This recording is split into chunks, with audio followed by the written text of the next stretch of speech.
Gusto mo ba na siya ay mababaliw sa kakaisip sa'yo ngayon mismo pagkatapos mong gawin ang ritual na ito?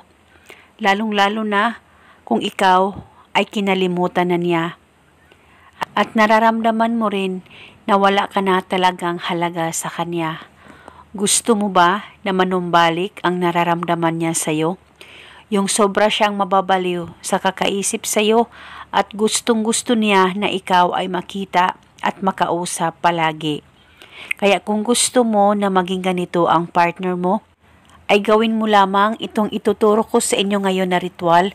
Ito'y napaka-epektibo basta magtiwala ka lang sa mga ganitong pamamaraan. Napakadali lamang po itong gawin, basta dapat positibo ka at wala kang ibang iniisip kundi ang target lamang. Ang gagawin mo lamang, kumuha ka ng baso, lagyan mo ito ng kahit kalahating tubig. Malinis po na tubig ang gagamitin. At pagkatapos, maglagay ka lamang ng kaunti lamang po na asin. Kaunti lamang po ang ilagay mo na asin sa baso na may kalahating tubig. At pagkatapos, hawakan itong baso sa dalawang kamay mo. Mag-focus at mag-concentrate ka, pakaisipin mo ng mabuti ang target.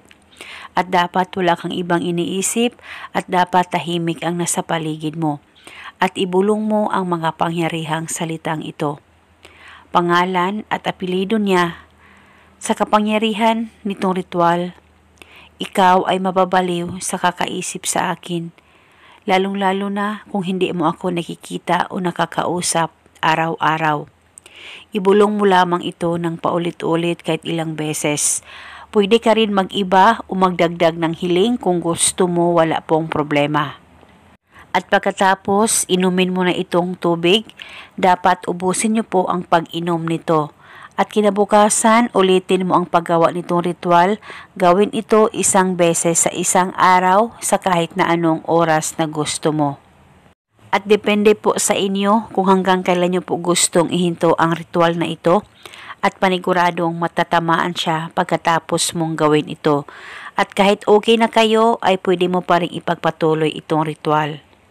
At eto muna sa ngayon. Maraming salamat po sa panunood. May God bless us all.